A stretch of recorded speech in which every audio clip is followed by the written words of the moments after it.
कमलायतलोचन लोकपते विजयी भव वेङ्कटशैलपते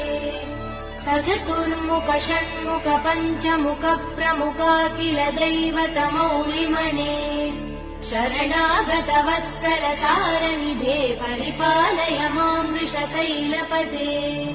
अतिवेलतया तव दुर्विषहैयनुवेल कृतप्रपराध सदैः हरितं त्वरितं वृषशैलपते परया कृपया परिपाहि हरे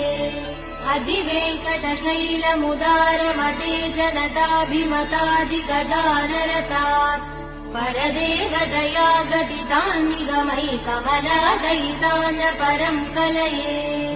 कलवेणुरवावसगोपवधू शतकोटिवृतात् स्मरकोटिसमात् प्रतिवल्लविकाभिमदात् सुपदात् वसुदेव सुधान्न परं कलये